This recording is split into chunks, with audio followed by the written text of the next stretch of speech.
Chapter 6. He went out from there. He came into his own country, and his disciples followed him. When the Sabbath had come, he began to teach in the synagogue, and many hearing him were astonished, saying, "Where did this man get these things? And what is the wisdom that is given to this man, that such mighty works come about by his hands?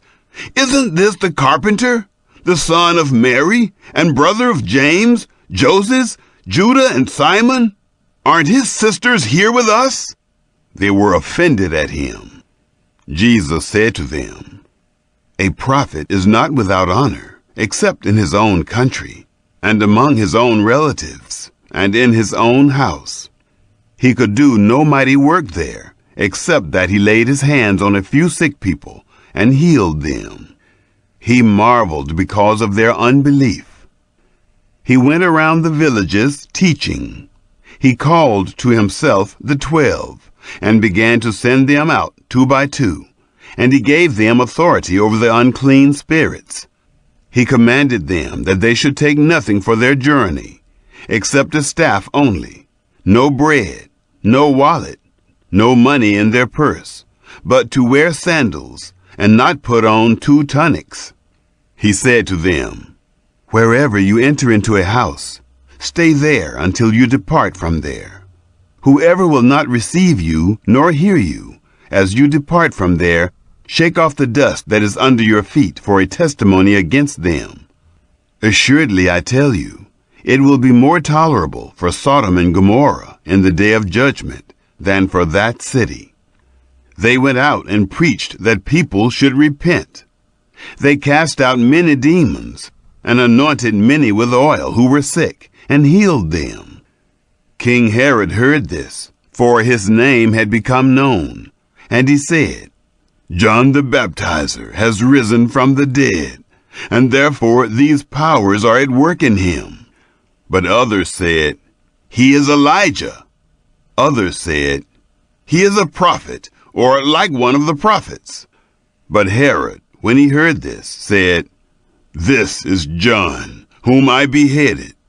He has risen from the dead." For Herod himself had sent out and arrested John, and bound him in prison for the sake of Herodias, his brother Philip's wife, for he had married her. For John said to Herod, "It is not lawful for you to have your brother's wife." Herodias set herself against him, and desired to kill him, but she couldn't. For Herod feared John, knowing that he was a righteous and holy man, and kept him safe. When he heard him, he did many things, and he heard him gladly. Then a convenient day came, that Herod on his birthday made a supper for his nobles, the high officers, and the chief men of Galilee.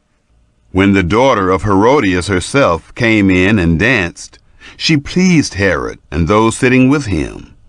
The king said to the young lady, "Ask me whatever you want, and I will give it to you." He swore to her, "Whatever you shall ask of me, I will give you, up to half of my kingdom." She went out and said to her mother, "What shall I ask?" She said, "The head of John the Baptizer." She came in immediately with haste to the king and asked, "I want you to give me right now the head of John the Baptizer on a platter." The king was exceedingly sorry, but for the sake of his oaths and of his dinner guests, he didn't wish to refuse her. Immediately the king sent out a soldier of his guard and commanded to bring John's head, and he went and beheaded him in the prison, and brought his head on a platter, and gave it to the young lady, and the young lady gave it to her mother. When his disciples heard this, they came and took up his corpse and laid it in a tomb. The apostles gathered themselves together to Jesus, and they told him all things, whatever they had done, and whatever they had taught. He said to them, "You come apart into a deserted place, and rest a while." For there were many coming and going, and they had no leisure so much as to eat. They went away in the boat to a deserted place by themselves. They saw them going, and many recognized him, and ran there on foot from all the cities. They arrived before them, and came together to him. Jesus came out, saw a great multitude, and he had compassion on them, because they were like sheep without a shepherd, and he began to teach them many things. When it was late in the day, his disciples came to him and said, "This place is deserted, and it is late in the day. Send them away, that they may go into the surrounding country and villages, and buy themselves bread, for they have nothing to eat." But he answered them, "You give them something to eat." They asked him, "Shall we go and buy 200 denarii worth of bread, and give them something to eat?" He said to them, "How many loaves do you have? Go see." When they knew, they said, 5, and 2 fish.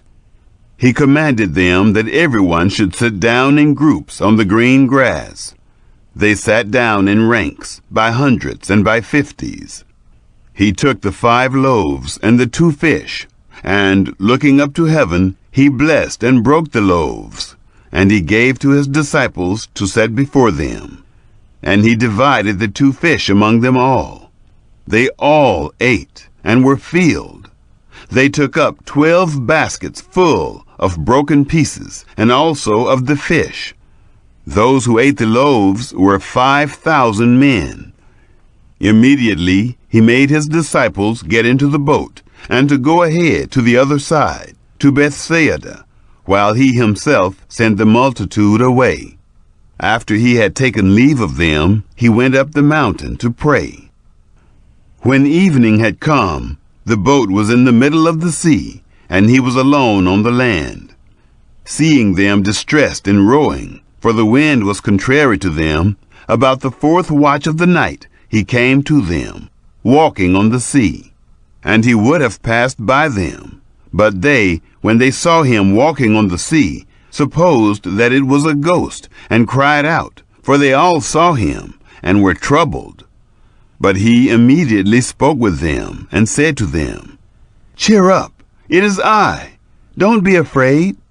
He got into the boat with them, and the wind ceased, and they were very amazed among themselves, and marveled.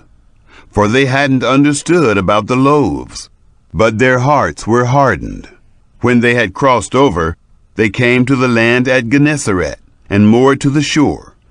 When they had come out of the boat, immediately the people recognized him, and ran around that whole region, and began to bring those who were sick on their mats to where they heard he was. Wherever he entered, into villages or into cities or into the country, they laid the sick in the marketplaces, and begged him that they might just touch the fringe of his garment. And as many as touched him were made well. Chapter 7.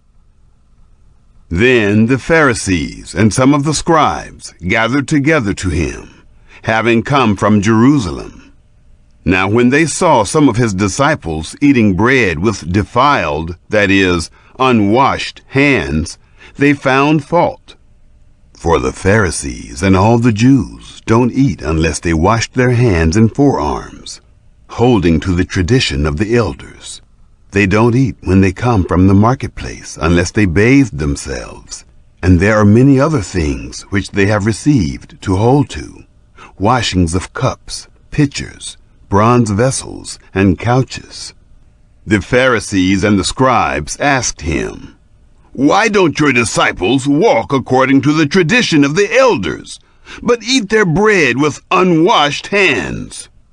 He answered them, "Well did Isaiah prophesy of you hypocrites, as it is written, 'This people honors me with their lips, but their heart is far from me. But they worship me in vain, teaching as doctrines the commandments of men. For you set aside the commandment of God, and hold tightly to the tradition of men, the washing of pitchers and cups, and you do many other such things." He said to them, "Full well do you reject the commandment of God, that you may keep your tradition. For Moses said, "Honor your father and your mother," and "He who speaks evil of father or mother, let him be put to death." But you say, "If a man tells his father or his mother, 'Whatever profit you might have received from me is Corban,' that is to say, given to God, then you no longer allow him to do anything for his father or his mother, making void the word of God by your tradition, which you have handed down. You do many things like this." He called all the multitude to himself and said to them, "Hear me, all of you, and understand. There is nothing from outside of the man that going into him can defile him. But the things which proceed out of the man are those that defile the man. If anyone has ears to hear, let him hear." When he had entered into a house away from the multitude, his disciples asked him about the parable. He said to them, "Are you also without understanding? Don't you perceive that whatever goes into the man from outside can't defile him, because it doesn't go into his heart, but into his stomach, then into the latrine, making all foods clean?" He said, "That which proceeds out of the man, that defiles the man. For from within, out of the hearts of men, proceed evil thoughts, adulteries, sexual sins, murders, thefts, covetings, wickedness, deceit, lustful desires, an evil eye, blasphemy, pride, and foolishness. All these evil things come from within and defile the man." From there he arose and went away into the borders of Tyre and Sidon. He entered into a house and didn't want anyone to know it, but he couldn't escape notice. For a woman whose little daughter had an unclean spirit, having heard of him, came and fell down at his feet. Now the woman was a Greek, a Syrophoenician by race. She begged him that he would cast the demon out of her daughter. But Jesus said to her, "Let the little children be filled first, for it is not appropriate to take the children's bread and throw it to the dogs." But she answered him, "Yes, Lord, yet even the dogs under the table eat the children's crumbs." He said to her, "For this saying, go your way. The demon has gone out of your daughter." She went away to her house and found the child having been laid on the bed, with the demon gone out. Again he departed from the borders of Tyre and Sidon, and came to the Sea of Galilee, through the middle of the region of Decapolis. They brought to him one who was deaf and had an impediment in his speech. They begged him to lay his hand on him. He took him aside from the multitude, privately, and put his fingers into his ears, and he spat and touched his tongue. Looking up to heaven, he sighed and said to him, "Ephphatha," that is, "be opened." Immediately his ears were opened, and the impediment of his tongue was released, and he spoke clearly. He commanded them that they should tell no one. But the more he commanded them, so much the more widely they proclaimed it. They were astonished beyond measure, saying, "He has done all things well. He makes even the deaf hear and the mute speak." Chapter 8. In those days, when there was a very great multitude, and they had nothing to eat, Jesus called his disciples to himself and said to them, "I have compassion on the multitude, because they have stayed with me now 3 days and have nothing to eat. If I send them away fasting to their home, they will faint on the way, for some of them have come a long way." His disciples answered him, "From where could one satisfy these people with bread here in a deserted place?" He asked them, "How many loaves do you have?" They said, 7. He commanded the multitude to sit down on the ground, and he took the 7 loaves. Having given thanks, he broke them, and gave them to his disciples to serve. And they served the multitude. They had a few small fish. Having blessed them, he said to serve these also. They ate and were filled. They took up 7 baskets of broken pieces that were left over. Those who had eaten were about 4,000. Then he sent them away. Immediately he entered into the boat with his disciples and came into the region of Dalmanutha. The Pharisees came out and began to question him, seeking from him a sign from heaven and testing him. He sighed deeply in his spirit and said, "Why does this generation seek a sign? Most certainly I tell you, no sign will be given to this generation." He left them, and again entering into the boat, departed to the other side. They forgot to take bread, and they didn't have more than 1 loaf in the boat with them. He warned them, saying, "Take heed, beware of the yeast of the Pharisees and the yeast of Herod." They reasoned with one another, saying, "It's because we have no bread." Jesus, perceiving it, said to them, "Why do you reason that it's because you have no bread?